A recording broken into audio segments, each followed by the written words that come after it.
तीनानम तार्यानम अरिहंत प्रभु श्रमण भगवान महावीर स्वामी को कोटिशः वंदन। श्रमण संघ के चतुर्थ पटधर आचार्य सम्राट ध्यान योगी डॉक्टर श्री शिव मुनि जी महाराज साहब एवं समस्त साधु साध्वियों के उज्जवल भविष्य को साकार रूप देने वाले ऑनलाइन एजुकेशन के प्रणेता संघ सेतु उपाध्याय प्रवर पूज्य गुरुदेव श्री रविंद्र मुनि जी महाराज साहब के श्री चरणों में कोटिशः वंदन। सागर सम आगमों के गूढ़ रहस्यों को जानने वाले प्रज्ञा महोदधि पूज्य गुरुदेव श्री जितेंद्र मुनि जी महाराज साहब के श्री चरणों में शत शत वंदन।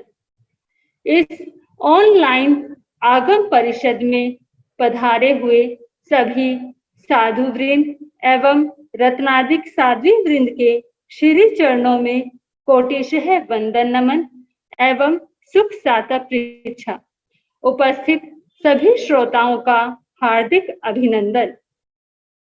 श्रुत देवी भी जिनके दर्शन पाकर कृत कृत्य हो जाती हैं, ऐसे उपाध्याय श्री जी का सानिध्य आप और हम सभी को प्राप्त हो रहा है।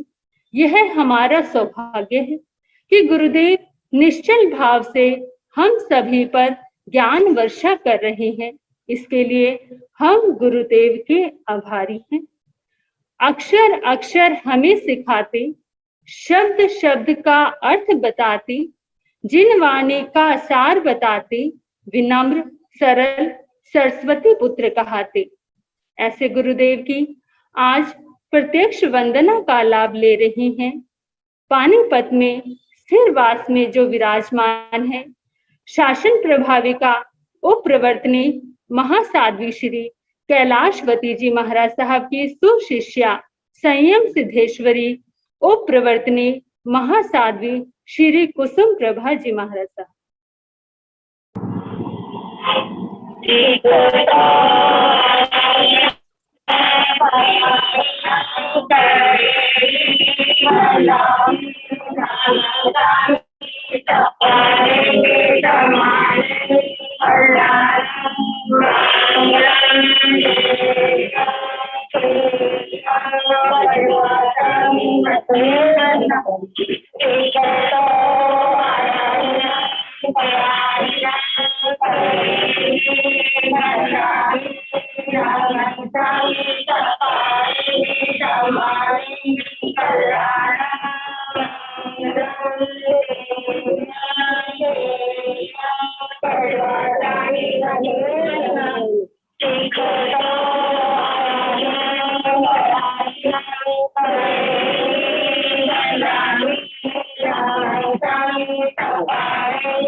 यह आगम वाचना निरंतर निर्बाध रूप से चलती रहे, इस हेतु सभी तपस्वी अपना सहयोग दे रहे हैं और आज की तपस्या के लाभार्थी हैं दिव्य साधिका उप प्रवर्तनी महासाध्वी श्री रमेश कुमारी जी महाराज साहब, प्रवचन भास्कर महासाध्वी श्री संतोष कुमारी जी महाराज साहब, तरुण तपस्वी महासाध्वी श्री क्षमा जी महाराज साहब। हम सभी तपस्वियों की सुखसाता पूछते हुए बार बार अनुमोदना करते हैं। अब मैं आगम ज्ञाता आगम पुरुष उपाध्याय प्रवर श्री जितेंद्र मुनि जी महाराज साहब से करबद्ध निवेदन करती हूँ कि गुरुदेव अपनी ज्ञानमय अमृत वाणी से हम सभी को कृतार्थ करें। पधारी गुरुदेव। नमो अरिहंताण, नमो सिद्धाण, नमो आयर्याण, नमो उपाध्यायाण, नमो लोये सब साहुण, ऐसो पंच नमोकारो सब पावपणासनो, मंगलानंत सब्देति परमं भवाय मंगलम। जिन शासन जिन वाणी सदा जयवंतु श्रवण सब सदा अविचल मंगल हो। मुक्ति को प्राप्त श्रमण भगवान महावीर स्वामी उनकी परम पावन कल्याणी भागवती वाणी वाचक प्रमुख श्री इंद्र भूति गौतमादि गणधर भगवंत युग प्रधानाचार्य परम पूज्य श्री सुधर्मा स्वामी जी महाराज उनके परम पावन पाठ परंपरा वर्तमान आचार्य ध्यान योगी परम पूज्य श्री शिव मुनि जी महाराज एवं गुरुजन सबके पावन चरण स्पर्शों में मेरा अनंत अनंत वंदना नमस्ते। आगम परिषद में विराजमान वरिष्ठ मुनिराज अन्य मुनिवृंद परमादरणीय भगवती स्वरूपा महासाधिया जी श्री नंदी सूत्र की वाचना प्रारंभ है। शुद्ध ज्ञान के प्रकरण में अब द्वादशांगी वाणी का परिचय चल रहा है। कल श्री आचारण सूत्र का परिचय प्रारंभ किया था।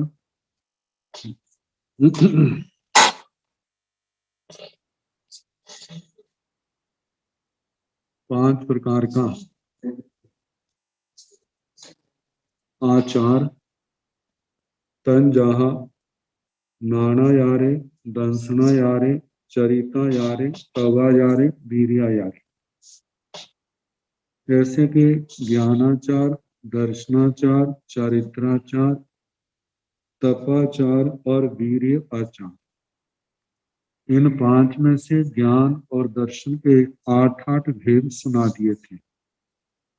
चारित्राचार में 5 समिति और 3 गुप्ती का वर्णन आता है। वीर्य समिति चलना विवेक से, भाषा समिति बोलना विवेक से, ऐषणा समिति गोचरी भिक्षावृत्ति विवेक से करना, निक्षेपणा समिति कोई वस्तु उठानी है, रखनी है, लेनी है, देनी है, इसमें विवेक रखना। परिष्ठापनिका समिति कोई वस्तु परखने वाली है तो उसमें विवेक रखना।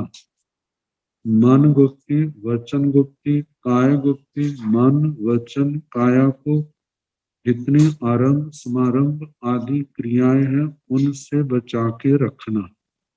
अपने आप को धर्म आराधना में लगाना। तुझे 8 प्रवचन माताएं चरित्राचार के जो 8 भेद। आगे तपाचार के 12 प्रकार का तप, 6 प्रकार का बाह्य, 6 प्रकार का आभ्यंतर। अनशन अनोद्री भिक्षाचरी रस परित्याग काय क्लेश प्रतिसलिलता प्रायश्चित विनय व्यावृत्ति स्वाध्याय ध्यान व्युत्सर्ग। 12 प्रकार के तप की आराधना करना। और ये तप की आराधना शल्यों से मुक्त होकर के निदान, इनसे मुक्त होकर के केवल आत्म शुद्धि का लक्ष्य रखना। आगे वीर्याचार है, जो अपना बल वीर्य आत्मा की शक्ति है इसको संयम तप की आराधना में लगाना। किसी जितनी शक्ति है उसको संयम तप की आराधना में लगाए, छिपा करके ना रखे। तो ऐसे जो 5 प्रकार के आचार का वर्णन किया है। आगे बताया है आयारेण परित्ता वायना। आचार में परित वाचनाएं है। परित का मतलब सीमित, वाचना का जो अर्थ किया जाता है वैसे वाचना पढ़ना पढ़ाना। आगम वाणी को पुराने समय में आगम वाचना मौखिक ही होती थी। गुरुजन शिष्यों को पढ़ाते हैं तो उनको मौखिक था। आगे शिष्य भी याद करते हैं, वो भी कंठस्थ किया करते थे। तो एक बार में जितना पाठ पढ़ाया जाता वह एक वाचना, दूसरी बार में पढ़ाया गया वह दूसरी वाचना, तीसरी बार में पढ़ाया गया वह तीसरी वाचना, चौथी बार में पढ़ाया गया तो चौथी वाचना, ऐसे संख्यात ही वाचना बनती है। तो इसलिए कहा है कि आचारण सूत्र में इस सूत्र की संख्यात वाचना। आगे कहा संखेचा अनुयोग द्वारा, अनुयोग द्वारा, ये भी क्या है, संख्यात ही है। अनुयोग द्वारा, अनुयोग व्याख्यान को कहा जाता है, आपको पहले बताया था। व्याख्यान भी इसका अर्थ है, और व्याख्यान करने की विधि, व्याख्या करने की पद्धति जो हमारी आगमों की है, वह अनुयोग की दृष्टि से, जैसे अनुक्रम, पहले उपक्रम आता है, फिर निक्षेप आता है, अनुगम आता है, नय आता है। इन चारों का वर्णन अनुयोग द्वार के अंदर बड़े विस्तार के साथ वर्णन आया है। इन चारों बातों को लेकर के आगमों की व्याख्या करना। तो कहा जाता है आगमों के जितने भी पद हैं, जो पद अनुयोग की विधि से व्याख्या की जाती है, तो कहा कि जितने भी पद हैं जिनके ऊपर अनुयोग की विधि से व्याख्या की जाती है, तो वे अनुयोग द्वार बनते हैं। तो ये अनुयोग द्वार भी, वो शब्द भी क्या है, संख्यात है। तो आगे संख्यात अनुयोग द्वार है। संखेजा बेढ़ा, बेष्ठक जो है, कहा जाता है कोई एक बात कही जाती है, वो एक लाइन में भी कही जाती है, एक गाथा में भी कही जाती है, एक छंद में, उपजाति आदि छंद में कही जाती है, उसको वेष्ठक कहा है। छंद आदि को वेष्ठक। आगे संखेजा श्लोका, इस आचारण सूत्र में संख्यात श्लोक है। श्लोक का मतलब जैसे कि अनुष्टुप, अनुष्टुप छंद संस्कृत में आता है। तो अनुष्टुप जो है 4 चरण जिसके, और एक एक चरण में 8 मतलब सस्वर व्यंजन है, तो ऐसे 32 बन जाते हैं। तो इस प्रकार संख्यात श्लोक, जैसे कहा जाता है पद प्रमाण भी कई बार टीकाओं के अंदर, प्राचीन टीकाओं के अंदर लिखा होता है कि ये टीका इतने श्लोक प्रमाण है, इतने श्लोक प्रमाण है। तो श्लोक का 32 के 32 सस्वर व्यंजनों के हिसाब से तो उसकी गणना की जाती है। तो जहां पर कहा जाता है कि इसके अंदर संख्यात श्लोक है। आगे संख्येचा और नियुक्तियों, संख्यात नियुक्तियां हैं। नियुक्तियां जो हमारी आगमों के ऊपर प्राचीन व्याख्या है। तो ये नियुक्तियों की व्याख्या जो है अनुयोग शैली के, अनुयोग द्वार की विधि से ये व्याख्या है।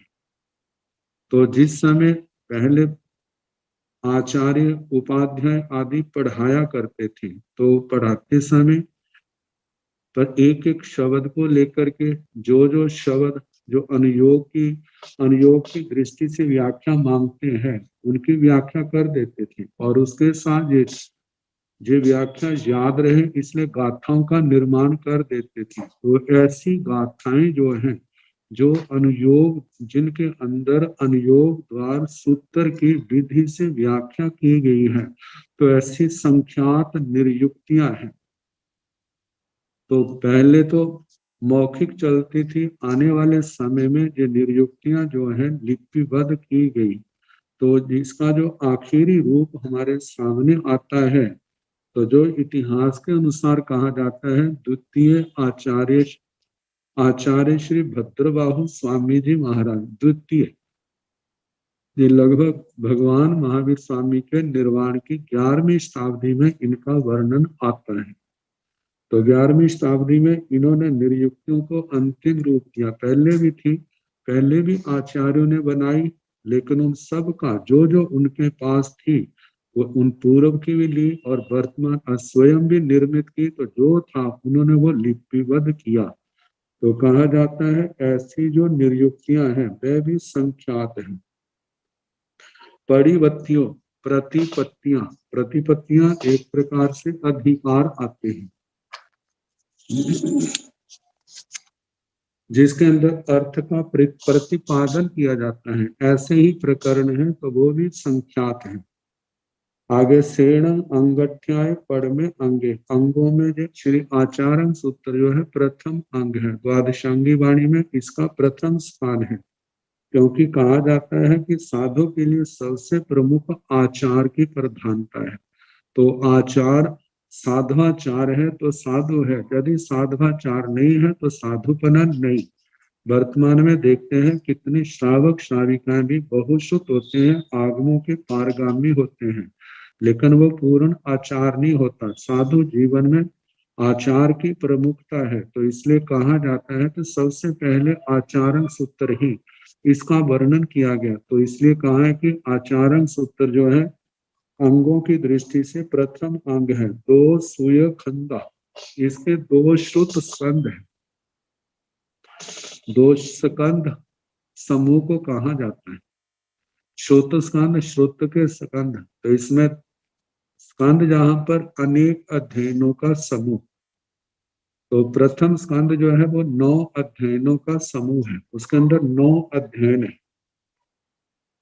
और दूसरा जो है जिसके अंदर 16 अध्ययन है, तो कहा कि 2 श्रुत स्कंद है, पणवीसम अध्ययना, दोनों के मिलाकर के 25 अध्ययन। अब जैसे पहले श्रुत स्कंद में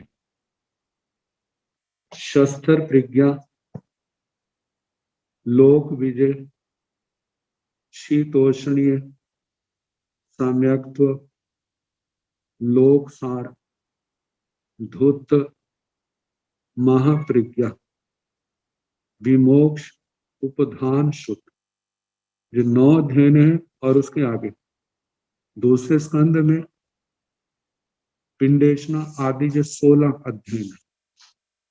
15वां अध्ययन भावना, जिसमें भगवान महावीर स्वामी की साधना उनके जन्म से लेकर के, जैसे 10वें देवलोक से आए और उसके बाद का वर्णन, दीक्षा का वर्णन, केवल ज्ञान का वर्णन, और केवल ज्ञान के साथ उन्होंने 25 भावनाएं 5 महाव्रतों की कही उनका।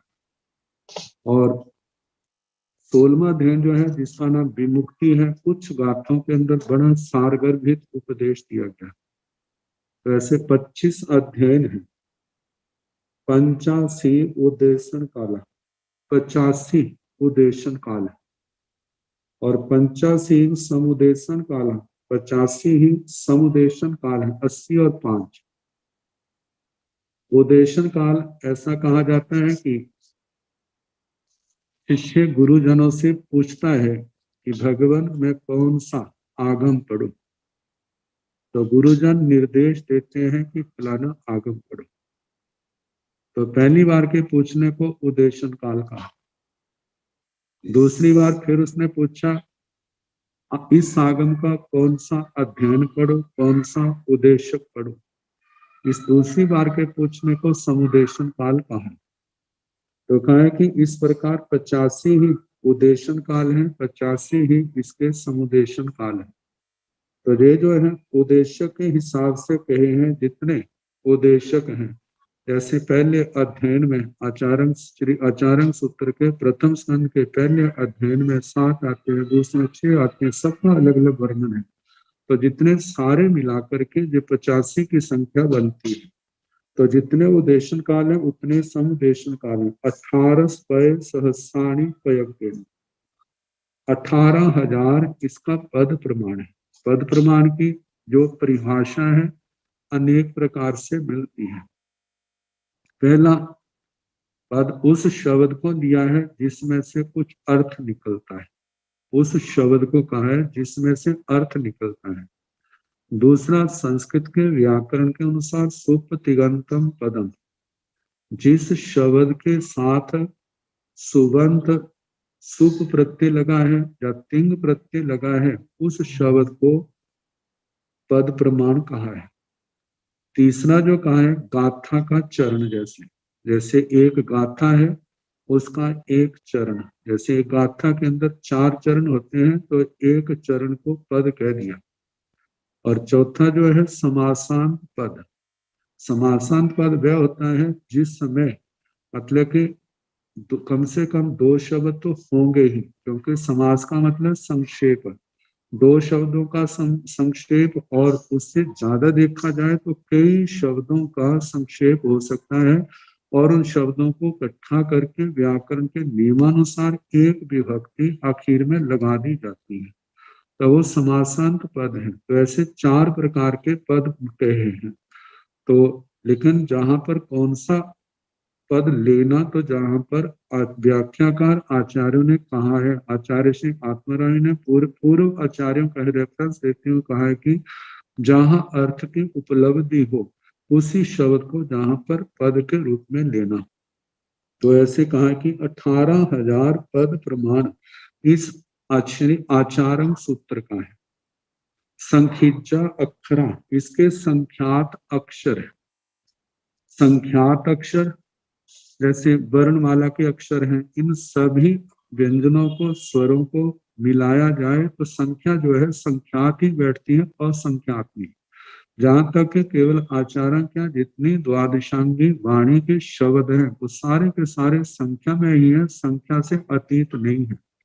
तो संख्यात अक्षर हैं, लेकिन कहा है कि अनंता गमा, गम जो है, गम अनंत है। तो गम का एक अर्थ होता है आलापक। आलापक जो है भांगे के रूप में भी आ जाता है। और आचार्य ने कहा है कि एक अर्थ होता है अर्थ निकालने का मार्ग। अर्थ निकालने के कई मार्ग हैं। एक तो है केवल एक शब्द वे ही है, केवल एक शब्द उनका एक अर्थ निकाला जाता है। फिर उन्हीं शब्दों को जैसे कोम में पूर्ण विराम आगे पीछे करके कैसे कैसे उससे उन शब्दों से कैसे वाक्य बनते हैं और कैसे अर्थ निकलते हैं। और अर्थ जो है वे ही निकालने हैं जो निर्ग्रंथ प्रवचन से सम्मत हो, ऐसे नहीं जो निर्ग्रंथ प्रवचन से विपरीत जाते हो। और दूसरी बात इसके आगे, यदि मानो दूसरे भी बने तो किस मत की वो, किस मत को पकी प्ररूपना करने वाले वो वाक्य बनते हैं, उनका भी।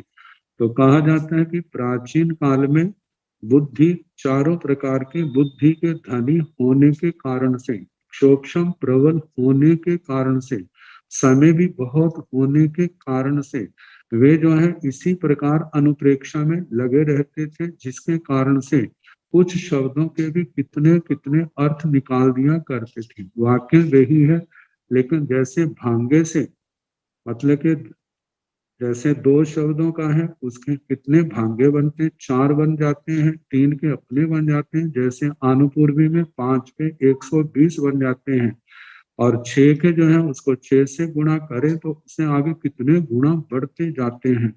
तो ऐसे ही ये जो आलापक हैं और अर्थ निकालने के मार्ग हैं वो भी बढ़ते जाते हैं। तो इस प्रकार कहा है कि जो गम है वो अनंत है। जैसे प्राय करके देखा होगा आनुपूर्वी में, वहां तो नवकार मंत्र के रूप में बनाई, नवकार मंत्र को लेकर के 5 पदों को लेकर के 120 बन गए। अब ऐसे कितने स्थानों पर ये भी देखा होगा कि इन अंकों के हिसाब से दशमी कालिक सूत्र की पहले अध्ययन की 5 गाथाएं, जैसे पहला अंक आया है तो धम्मो मंगल मुकीटम की गाथा पढ़नी, दूसरा है तो जहाँ दोमसक उपसो जे पढ़नी है, तीसरा है ए में वाला पढ़ा, चौथा है तो भयं च वित्तम लभ्भामो, और 5वां जहाँ अंक है वहां पर महुगार सम बुद्धा। अब गाथाएं तो ये 5 हैं, लेकिन हर गाथा में हर लाइन में भिन्नता होगी। तो ऐसे इन 5 गाथाओं को लेकर के अनुपूर्वी बन जाती है। 120 प्रकार बन जाते हैं। तो ऐसे देखा जाए आचारण सूत्र के अंदर कितने वाक्य हैं। ऐसे कोई भी हम केवल ध्यान की एकाग्रता के लिए, ध्यान हमारा टिका रहे, कहीं इधर उधर ना जाए, समय हमारा सार्थक हो, इन सूत्रों की पुनरावृत्ति होती होती रहे। जो हमारे सारे योग क्या है, धर्म योग है, इनमें निर्बद्धता है, बड़ी एकाग्रता से करें। ऐसे आगम के कुछ वाक्य निकाल करके उनके ऊपर संख्याएं निश्चित कर लीजिए, 1 हो गया, 2 हो गया, तीसरा, चौथा, 5वां, छठा, ऐसे 10 तक करते जाएं। तो ऐसे गुणा करते हैं कितने विकल्प बन जाएंगे। वो अनुयोग द्वार सूत्र के अंदर इन सब का सारी विधि बताई है। जब आएगा तो उस समय उसके अनुसार उस समय देखा जाएगा। तो कहा कि ऐसे अनंत गम बन जाते हैं। आगे अनंता पज्जवा, पर्याय भी जो है वे अनंत है। देखा जाए जीव के पर्याय ज्ञान को लेकर के, दर्शन को लेकर के, चारित्र को लेकर के कितनी पर्याय बन जाती हैं। एक पर्याय छोटे से छोटा अंश है, जब दो पर्याय हो जाती हैं तो पर्याय तो और होगी लेकिन उसका परिमाण बढ़ गया। एक अंश और बढ़ा तो तीसरी पर्याय होगी, एक अंश और बढ़ा चौथी बढ़ गई। ऐसे देखा जाए तो ज्ञान आदि की पर्याय भी है, वो भी अनंत है। आगे कहा है परिता तसा, तरस जीव जो है वो भी क्या है, परित है। परित का मतलब जहाँ पर एक तो संख्या के अंदर आ जाते हैं। वैसे देखा जाए तो जहाँ पर संख्या जो है एक तो संख्यात की है, एक असंख्यात की है। तो चाहे संख्यात की जितने भी त्रस हैं, चाहे वो संख्या असंख्यात है, लेकिन उनको भी कहा कि ये परित है, मतलब प्रत्येक शरीरी है। तो इसमें त्रस आ जाता है। और अनंता थावरा, जो स्थावर है वो संख्या में कितने हैं, अनंत है। पृथ्वी का है असंख्यात है, अप का है असंख्यात है, तेजस का है, वायु का है असंख्यात असंख्यात है, वनस्पति का है के दो भेद हैं। कई तो प्रत्येक शरीर है, दूसरे साधारण शरीर है। सूक्ष्म वनस्पति का है, सारे ही साधारण शरीर है। वादर वनस्पति काय में दो प्रकार के, प्रत्येक शरीरी और साधारण शरीरी। और जितने भी जो प्रत्येक शरीर है, एक शरीर के अंदर एक जीव है, साधारण शरीर के अंदर एक शरीर के अंदर अनंत शरीर है। तो इस प्रकार देखा जाए तो स्थावरों की संख्या अनंत आ जाती है। आगे बताया है कि 66 कण निबद्ध निकाया, शाश्वत, कण का मतलब कृत, निबद्ध, निकाया, निकाचित, शाश्वत, शाश्वत पदार्थों का वर्णन। शाश्वत पदार्थ क्या है, धर्मास्तिकाय, अधर्मास्तिकाय, आकाशास्तिकाय, काल, जीवास्तिकाय, उद्गलास्तिकाय। तो देखा जाए तो जहां पर धर्मास्तिकाय, अधर्मास्तिकाय, आकाशास्तिकाय का अलग से प्रकरण लेकर के तो वर्णन नहीं किया, जहां पर तो जीवों का वर्णन है और चारित्र को लेकर के जीवों की हिंसा से पीछे हटने का वर्णन है, चारित्र का साधना का वर्णन है। तो जहां पर कहा कि शाश्वत, जैसे देखा जाए तो स्थावर जीव सदा पाए जाते हैं, तो इस दृष्टि वो शाश्वत है। त्रस जीव सदा पाए जाते हैं। कभी ऐसा समय नहीं होता जब पृथ्वी काय ना हो, कभी ऐसा समय नहीं होता जब अपकाय ना हो। ऐसे तेजस काय, वायु काय, वनस्पति काय, त्रस काय, एक इंद्रिय, दो इंद्रिय, त्रिंद्रिय, चार इंद्रिय, पंच इंद्रिय, जो जीव जो है सदा पाए जाते हैं। तो इन भावों का वर्णन इसके अंदर है। और आगे देखा जाए तो शाश्वत भाव जो साधु जीवन सदा पाया जाता है। जैसे शुद्ध ज्ञान को लेकर के द्रव्य क्षेत्र काल भाव को लेकर के किया था, ऐसे क्षेत्रों को लेकर के चरित्र देखा जाए तो वो भी सदा पाया जाता है। तो इस बार इस दृष्टि से देखा जाए तो ये भी क्या है, शाश्वत भाव में आ गया है। ये ठीक है कि एक आत्मा के अंदर सदा नहीं, लेकिन सत्ता तो सदा पाई जाती है। ऐसे शाश्वत, सास है शाश्वत। दूसरा है कड़, कड़ का मतलब कृत, कृत जो दूसरे के जो संपन्न हुआ है। तो इसमें तीन प्रकार बताए हैं। एक प्रयोगज है, दूसरा मिश्र है, तीसरा विश्रसा है। एक रचना ऐसी है जो व्यक्ति के द्वारा बनाई जाती है, वह उसको प्रयोगज कृत कहा जाता है। दूसरी है जो अपने आप में, जैसे प्रयोगज में घड़ा है, कपड़ा है, जो बनाई गई। और जब जो दूसरी है विश्रसा, विश्रसा के संबंध में ऐसी रचना जिसमें किसी व्यक्ति का हाथ नहीं स्वयं। जैसे कहा जाता है कि संध्या के समय जब सूरज अस्त होता है, सूर्य उदय के समय जब सूरज निकलता है, कैसे दिशाओं में लाली आ जाती है, वो स्वतः है। तो उसको स्वतः को कहा कि वो विश्रसा, उसको किसी ने बनाया नहीं है, केवल पुद्गलों के संयोग से वो वैसे अपने आप हो गया। और एक ऐसी रचना है जिसके अंदर जीव का भी प्रयोग है और स्वयं अपने आप में भी है। और जैसे हमारा शरीर है, देखा जाए जहां पर दोनों चीजें आ जाती हैं, जैसे हमारे शरीर में, हमारे शरीर के अंदर जितना कुछ कार्य हो रहा है आखिर जीव के सहयोग से, जीव के कारण से हो रहा है। आज जीव है शरीर के अंदर तो सारी क्रियाएं चल रही हैं, जीव निकल जाता है तो सारी क्रियाओं को विराम पड़ जाता है। तो शरीर के अंदर, लेकिन शरीर के बाहर जो बाल आदि हैं, नाखून आदि हैं, अब इन दोनों को मिलाकर के देखा जाए तो वहां पर मिश्र अवस्था आ जाती है। तो इस प्रकार कहा है कि कृत, स्वतः, परतः और विश्वसा, पुदुगला का परिणमन। और उसके आगे देखा जाए जीवों के भावों की बात भी आ जाती है। कई बार जीव के भाव अपने आप बदल लेता है, कर्मों के उदय के कारण से कई बार अपने आप बदल जाते हैं। किसी बार, कितनी बार दूसरे का दूसरा दूसरा ऐसा शब्दों का जाल डालता है, अच्छे में भी और बुरे में भी, तो उसके अच्छे और बुरे भावों में परिवर्तन आ गया। जब परिवर्तन आया है तो उसमें दूसरा कारण बना है। और कभी तो अपने आप क्षोभम के कारण से, कर्म के उदय के कारण से क्षोभम के कारण से भावों में अच्छा बुरापन आ जाता है, वो स्वतः हो गया, दूसरे के कारण से वो परतः हुआ। लेकिन जब दोनों जिसमें कारण हो, जब कारण होते हैं तो उस समय मिश्र बन जाता है। तो ऐसे जीव के परिणामों को लेकर के जो कृत वाली बात आई, पहले शाश्वत, फिर उसके बाद कृत, आगे निबद्ध। निबद्ध का मतलब जहां पर वर्णन किया गया है। आगे निकाया का मतलब निकाचित। निकाचित का वैसे तो अर्थ प्रगाढ़ होता है, लेकिन जहां पर निर्युक्तियों के द्वारा, निर्युक्तियां हैं, भाष्य हैं, दृष्टांत हैं, उपनय हैं, इनके माध्यम से इनका वर्णन किया गया है। ऐसे जिन प्रणता भाव, जिन प्रज्ञप्त भाव, अरिहंत परमात्मा के द्वारा जो भाव कहे गए हैं उनको आग विजंती कहे जाते हैं, पन्न विजंती प्रज्ञापना की जाती है, परु विजंती प्ररूपणाएं की जाती हैं, दन सिजंती दर्शन कराए जाते हैं, निदन सिजंती निर्दर्शन, आगे उपदन सिजंती उपदर्शन कराए जाते हैं। ये जो शब्द आए हैं आग विजंती, इस सूत्र में जीव आदि पदार्थों का स्वरूप सामान्य और विशेष रूप से कथन किया गया है। तत्वों का वर्णन, जो जिन पदार्थों का वर्णन किया है सामान्य और विशेष रूप से ये वर्णन किया गया है। ये है आग विजंती। दूसरा है पन्न विजंती, नाम आदि के भेद से वर्णन किया गया है। तीसरा है परु विजंती, विस्तार पूर्वक प्रतिपादन किए गए।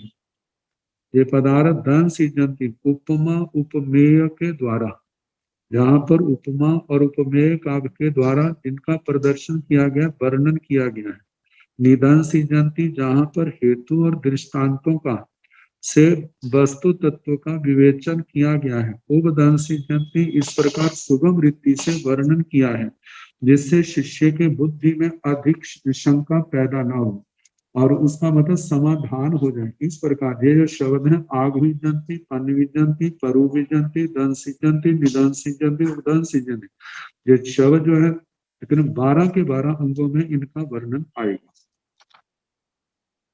तो बताए से एवं आया, एवं नाया, एवं बिन्नाया, एवं चरण करण करुगुण आग हृदय शेतम आया, से एवं आया, इस प्रकार एवं आया, इसका अध्ययन करने वाली आत्मा तद्रूप हो जाती, आचारं का ही रूप, मतलब आचारं सूत्र कंठस्थ हो गया है। जब देखो हर समय उसी में ही रहने के कारण से कहते हैं अवतज व्यक्ति क्या हो गया, उसी का रूप हो गया। तो आचारं एवं नाया, इस प्रकार ज्ञाता हो जाता है। जहाँ शब्दों का ज्ञाता है वहां पर अर्थ का भी ज्ञाता है। एवं भिन्नाया, इस प्रकार विज्ञाता, विज्ञाता का मतलब विशेष रूप से उसका ज्ञाता है, जानकार है। एवं चरण करण प्ररूपणा आग विजय, इस प्रकार इस आचार शास्त्र में चरण करण की प्ररूपणा कही जाती है। सेतंग आचार्य, इस प्रकार आचार का वर्णन। इसी को टीकाकार आचार्य श्री आत्माराम जी महाराज ने अपने शब्दों में कहा है, आचारांक के पठन का साक्षात एवं परंपरा का फल वर्णन करते हुए कहा कि इसका पठन का साक्षात फल क्या है और पारंपरिक फल क्या है। साक्षात फल पढ़ते समय ही जो मिल जाए, पारंपरिक फल क्या है, जो इसका अंतिम परिणाम क्या है। तो बताया कि इसके पठन से अज्ञान की निवृत्ति होती है। आचार के संबंध में जो जानकारी नहीं थी वह होगी, आचार के संबंध में जो भ्रांतियां थी वे दूर होंगी, आचार के स्वरूप का निश्चय हो जाएगा।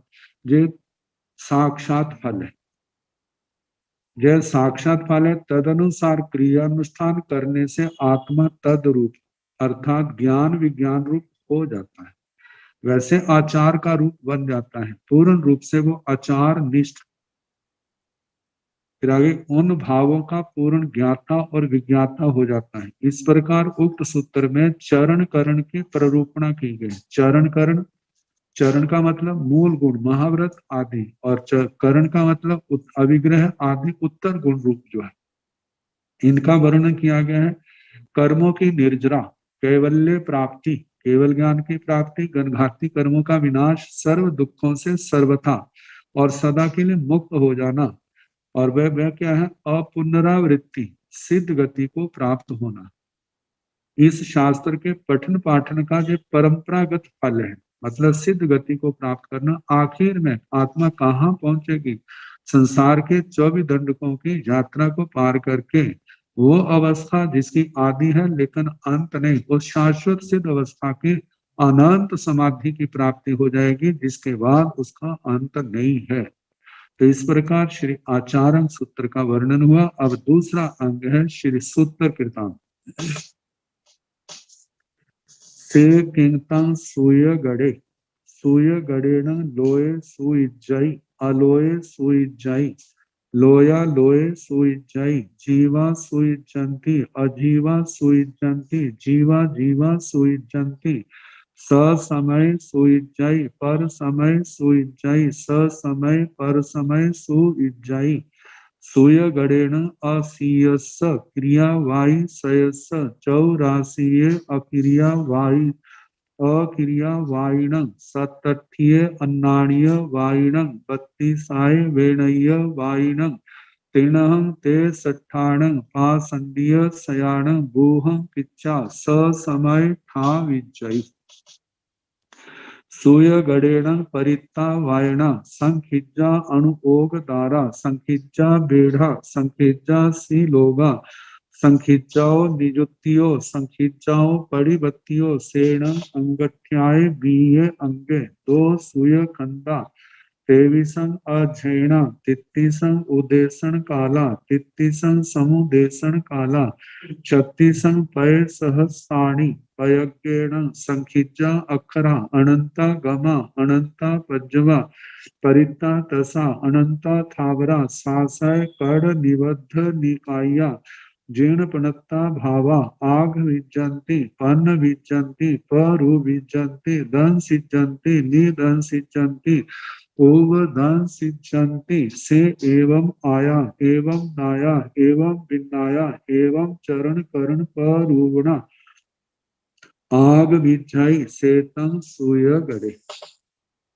से किंतम सूय गड़े से अथ इसके पश्चात किंतम सूय गड़े, उस सूत्र कृतांत का, सूत्र कृत का क्या स्वरूप है। तो बताया है सूय गड़े न लोय सुइज्जई, सूय गड़े इस सूत्र कृतांत सूत्र में लोय सुइज्जई, लोक सुइज्जई सुच्यते, लोक की सूचना दी जाती, लोक का बोध कराया जाता है। लोक का क्या स्वरूप, अलोय सुइज्जई, अलोक का वर्णन किया जाता है। लोया लोय सुइज्जई, लोका लोक का वर्णन किया जाता है, प्रतिपादन किया जाता है। जीवा सुइज्जंती, जीवों का वर्णन किया जाता है। अजीवा सुइज्जंती, अजीव इनकी सूचना दी जाती है, इनका वर्णन किया जाता है। जीवा जीवा सुइज्जंती, जीव अजीव इनका वर्णन किया जाता है।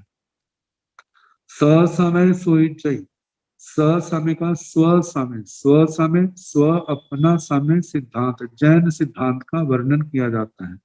पर समय सोझे, पर समय, पर सिद्धांत, जैनेतर सिद्धांतों का वर्णन किया जाता है। स समय, पर समय सोझे जैन सिद्धांत और पर समय जैनेतर सिद्धांतों का वर्णन किया जाता है। सूय गणेन सूत्र कृतांग सूत्र में असीयस क्रिया वायस असीयस क्रियावाही से 180 क्रियावादियों के मतों का वर्णन है। 84 अक्रियावायण, 84 अक्रियावादियों के मतों का वर्णन है। 77 अन्नान्य वायण, अज्ञानवादियों के 67 अज्ञानवादियों का वर्णन है। 32 बेणीय वायण, 32 विनयवादियों का, वैनयिक वादियों का वर्णन है। तो इस प्रकार सारे मिलाकर के 63 पाषंडीय शयान, सारे जो 363 पाखंडिक मतों का बूह इच्छा, इनका समूह, व्यूह मतलब कि एक स्थान पर स्थापित करके ससमय ठावित अपने सिद्धांत में इनकी स्थापना की जाती है। तो इनके संबंध में जब इनका वर्णन आएगा उस समय बताया जाएगा कि कैसे 9 तत्वों को लेकर के क्रियावादी का मतलब, इसमें जितने भी जीवादी तत्वों को तो मानते हैं, लेकिन जैसा अरिहंत परमात्मा ने यथार्थ स्वरूप बताया है वैसा नहीं मानते। तो वैसा न मानने के कारण से जो सारे क्रियावादी 180 के 80 सारे मिथ्या दृष्टि में आते हैं। लेकिन भगवती सूत्र में जहां पर 4 प्रकार के समअवसरणों का वर्णन किया है, वहां पर क्रियावादी जो है वहां पर एकांत सम्यक दृष्टि के रूप में वहां पर वर्णन किया गया है। तो उनको इनके साथ नहीं मिलाना, ये अलग है। तो कहा है कि 9 तत्वों को मानते हैं, लेकिन यथार्थ रूप से न मानने के कारण से ये क्रियावादी मानते हैं उनको, लेकिन पूर्ण रूप से नहीं, तो इसलिए इनको क्रियावादियों में लिया है। और दूसरा अक्रियावादियों में, जिसका दशा शुद्ध स्कंद के अंदर इनके प्रकरण आएगा, वहां पर बताया जाएगा कि जो ये कहते हैं ना लोक है, ना अलोक है, ना माता है, ना पिता है, ना अरिहंत है, ना चक्रवर्ती है, ना वासुदेव है, कुछ भी नहीं है, ना पुण्य है, ना पाप है, ना लोक है, ना परलोक है, ऐसी मान्यता वाले जो है वो अक्रियावादी है। और अज्ञानवादियों में, जिसमें अज्ञान को ही श्रेष्ठ माना जाता है, आगे 32 विनय को ही श्रेष्ठ मानने वाले, ऐसे इन सबको मिलाकर के कैसे कैसे स्थापना की है। तो ऐसा बन और स्थापित करके उनको अपने सिद्धांत में, जैन सिद्धांत में कैसे मतलब उसका वर्णन किया गया है, स्थापना की जाती है, इसका वर्णन है। सूय गणेन परित्ता वायण संकेचा अणुओगदारा संकेचा बेड़ा संकेचा सिलोगा संकेचा नियुक्तियों संकेचा परिवर्तियों। आगे के शब्द जो है कि आचारक सूत्र में आगे केवल इतना है, सूय, वहां आचार में था जहां पर सूत्र कृतांग सूत्र में है। इसकी परित वाचनाएं है, संख्यात अनुयोग द्वार है, संख्यात वेष्टक है, छंदादि है, संख्यात श्लोक है, संख्यात निर्युक्तियां हैं और संख्यात ही प्रतिपत्तियां हैं। सेण अंगठ्याय बीए अंगे, 2 सूय खंडा, 23 अध्ययना, 33 उदेशन काला, 33 समुदेशन काला। वह जो अंगों की दृष्टि से सूत्र कृतांग सूत्र है, जो दूसरा अंग है। 2 सूय खंडा, 2 इसके श्रुत स्कंद है, 23 अध्ययना, 23 इसके अध्ययन है। जैसे प्रथम श्रुत स्कंद में 16 आते हैं, दूसरे श्रुत स्कंद में 7 अध्ययनों का वर्णन आता है, तो दूसरे स्कंद में 7 है। 33 उदेशन काला, सारे उदेशक जो है वो 33 है। 33 समुदेशन काला, उदेश काल भी 33 है, समुदेश काल भी 33 है। 36 पय सहस्राणी पयगण, पदागर प्रमाण से, पद प्रमाण से 36,000 पद प्रमाण है। वर्तमान में वो प्रमाण नहीं मिलता, लेकिन प्राचीन धारणा के अनुसार ये बताया जा रहा है कि 36,000, पहले का 18,000, दूसरे का 36,000, आगे 2-2 गुना बढ़ते जाते हैं, तीसरे का 72,000। तो जैसे आगे परिचय आएगा उसके अनुसार बताते जाएंगे। 36,000 पद प्रमाण है। संख्या अक्षरा, जिनके संख्यात अक्षर हैं, अनंता गमा अनंत गम है, अनंता पजवा अनंत पर्याय है, परिता तसा परित त्रस है, अनंता थावरा अनंत स्थावर है, सासय कड़ निबद्ध निकाया जीर्ण प्रणता भावा आग विजंती, शाश्वत शाश्वत सदा रहने वाले, कृत जो अनित्य है, निबद्ध जिनका वर्णन किया गया, निकाच निर्युक्ति आदि के, निर्युक्ति है भाष्य आदि के माध्यम से जिनका वर्णन किया गया है, ऐसे जिन प्रज्ञाप्त भाव जो है इसमें कहे जाते हैं। आग विजंती आख्याएं कहे जाते हैं, पन्न विजंती प्रज्ञापनाएं की जाती है, परूप विजंती प्ररूपणाएं की जाती है, दंश विजंती दर्शन कराए जाते हैं, निधन सिद्धंती मतलब हेतु दृष्टांतों के द्वारा और निधन उपमा उपमेय आदि के द्वारा, उपदेश उपदान सिद्धंती मतलब विस्तार से जो समझाए जाते हैं शिष्यों के बुद्धि में स्थापित किए जाते हैं। से एवं आया एवं नाया एवं भिन्नाया एवं चरण करण परोगना आग विजय, इस प्रकार इसका अध्ययन करने वाला आत्मा तद्रूप सूत्र कीर्तांग का रूप बनता है। एवं नाया इस प्रकार विशेष ज्ञाता होता है, एवं भिन्नाया इस प्रकार ज्ञाता इस प्रकार विशेष ज्ञाता बनता है। एवं चरण करण परोगणा आग विजय, इस प्रकार चरण करण की प्ररूपणा कही जाती है। सेतम सोय गड़े, इस प्रकार सूत्र कीर्तांग का वर्णन किया। तो ये सूत्र कीर्तांग सूत्र जिसके संबंध में कहा है सोच, ये धातु है, सोचायाम सोचना अर्थ जिसका प्रयोग होता है, सोचकृत इसका रूप बनता है।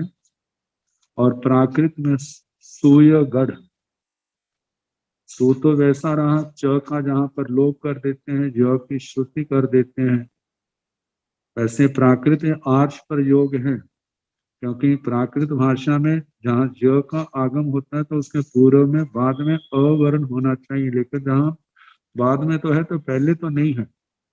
लेकिन आर्ष भाषा में जैसा किया जाता है उसको वैसा ही माना जाता है, उसको यथार्थ सत्य माना जाता है, शुद्ध माना जाता है। तो ऐसे य का आगम है, ऐसे सूय बन जाता है। आगे कृत है, कृत को क को जहां पर ग कर दिया है, री को अ कर दिया है, त को ड कर दिया है, तो ऐसे सूयगढ़ ऐसा रूप बन जाता है। तो बताया कि ऐसे सोचकृत का सूयगढ़ इसका आशय है जो सभी जीवादि पदार्थों का बोध कराता है, वह सोचकृत है अथवा सोचनात् सूत्रम, जो आत्मा को मोह निद्रा में और जो मोह निद्रा में सुप्त प्राणियों को जगाए अथवा पथ भ्रष्ट हुए जीवों को सन्मार्ग की ओर संकेत करे, सन्मार्ग में लाए, वह सोचकृत कहलाता है। बिखरे हुए मुक्ता मोती है, मणिया है, उनको धागे में सूत्र धागे में पिरो करके एकत्रित किया जाता है। वैसे ही जिसके द्वारा विभिन्न विषयों को तथा मत मतांतरों की मान्यताओं को एकत्र किया जाता है, इकट्ठे किया जाता है, उसे भी सूत्रकृत कहते हैं। कहते हैं जद वैसे तो सभी अंग जो है सूत्र रूप है, लेकिन इस सूत्र के लिए विशेष करके इसके लिए नाम रूढ़ हो गया सूत्र कीर्तांग। तो इस सूत्र में पहले बताया है लोक अलोक, लोकालोक इनका वर्णन किया जाता है, फिर आगे जीव अजीव जीवाजीव का वर्णन किया जाता है। तीन कहे हैं तो जहाँ तीनों रूपों को समझाते हुए कहा है कि जीव का मतलब शुद्ध जीव, शुद्ध जीव का मतलब जहाँ कर्मों के बंधनों से मुक्त, जहाँ पर सिद्ध भगवान आते, और अजीव का मतलब जिसके साथ बिल्कुल जड़ है, कोई किसी जीव के द्वारा ग्रहण नहीं किए गए, शरीर आदि चाहे कर्म के रूप में है चाहे दूसरे रूप में ग्रहण नहीं किए, केवल अचित्त पदार्थ हैं, तो वो क्या है अशुद्ध जीव, अजीव। और तीसरा जो है जीव और अजीव का मिश्रण, जैसे ना मिश्रण कैसे लिया, संसारी जीव, जैसे आत्मा है, आत्मा के साथ कार्बन शरीर है, औद्गलिक शरीर मतलब औदारिक शरीर है, वैक्रिय शरीर है, जब का भी लब्धि वाला आहारक शरीर का निर्माण करता है, तेजस शरीर है, जो जीव के साथ जुड़े हैं, उनको जीव और अजीव दोनों है, तो दोनों का वर्णन किया जा रहा है। तो जीवा जीव ऐसे इन संसारी जीवों के लिए प्रयोग किया है। तो कहा जीवों का वर्णन, वहां पर सिद्ध भगवान, और जीवों का वर्णन वहां जड़ पदार्थों का वर्णन, और जीवादीप का वर्णन जो है वहां पर ये संसारी जीव जो जन्म मरण के चक्कर में पड़े हैं उनका वर्णन है। अब इसके साथ साथ और जैसे वर्णन आएगा कल जैसे अवसर होगा उसके अनुसार कराने का प्रयास करें।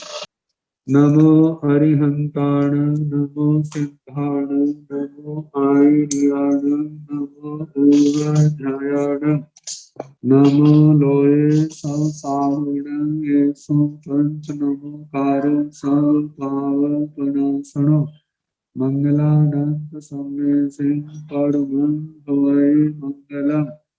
श्री चतारि मंगलम अरिहंता मंगलम सिद्धा मंगलम साहु मंगलम केवले मनतो धम्मो मंगलम। चतारि लोकतमा अरिहंता लोकतमा सिद्धा लोकतमा साहु लोकतमा केवले मनतो धम्मो लोकतमो। चतारि शरणं प्रवज्जामि अरिहन्ते शरणं प्रवज्जामि सिद्धे शरणं प्रवज्जामि साहु शरणं प्रवज्जामि केवले पुनः धम्मं शरणं प्रवज्जामि। चार शरणे सुख करने दुख करने मंगल करने और करने कोई जो भव प्राणी आचर्य सबको जथा जो